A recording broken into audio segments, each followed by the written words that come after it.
Come attuare una corretta prevenzione cardiovascolare?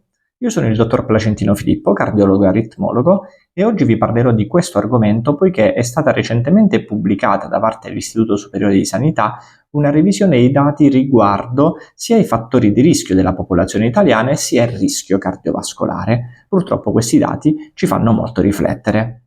Uno dei dati più allarmanti riguarda la prevalenza dell'ipertensione arteriosa. Questo fattore di rischio si riscontra in media nel 18% dei casi della popolazione italiana, ma ci sono alcune regioni, tra cui in primis le Marche, seguite poi dal Lazio e dal Veneto, dove la prevalenza è intorno al 20% se non superiore. Significa che su 5 persone almeno una ce l'ha e stiamo parlando di persone tra i 18 e i 69 anni. E sappiamo che con l'aumentare dell'età questa prevalenza continua ad aumentare. E anche riguardo l'ipercolesterolemia, il colesterolo alto non va meglio. Anche questo fattore di rischio si riscontra nel 18% in media nella popolazione italiana, ma ci sono regioni, in primis le Marche, che superano il 28%, seguite a stretto giro dal Veneto, Friuli Venezia Giulia, Trentino Alto Adige ed Emilia Romagna. I fattori di rischio analizzati sono stati ipertensione arteriosa, ipercolesterolemia, diabete, obesità, fumo di sigaretta, sedentarietà e scarso consumo di frutta e verdura.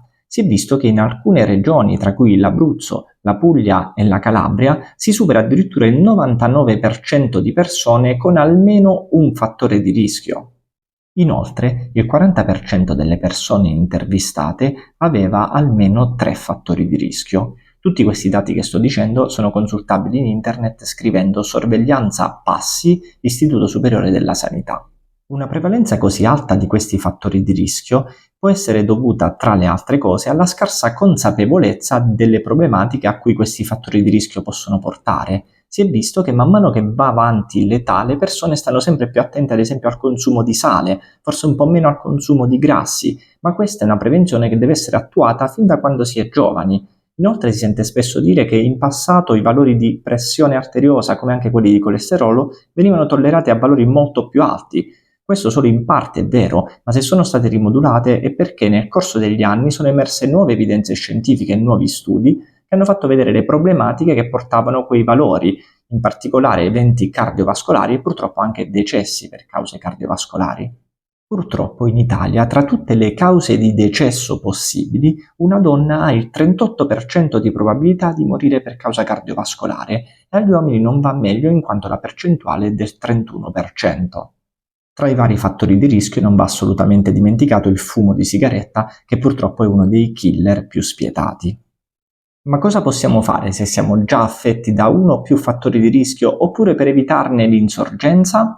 Prima di tutto bisogna seguire una dieta sana ed equilibrata, fare regolare attività fisica e controllare il proprio peso corporeo. Ho sviscerato tutti questi argomenti in tanti altri video che mi invito a seguire sui miei canali social. Oggi rispondo però alla domanda: quando è il momento opportuno per iniziare la nostra prevenzione cardiovascolare? La risposta è oggi, subito, a qualsiasi età. Anzi, dovevamo già iniziare ieri.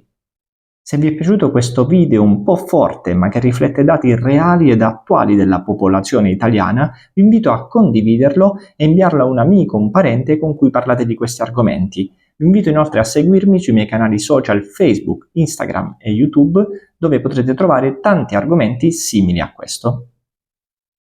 Grazie e buona salute a tutti!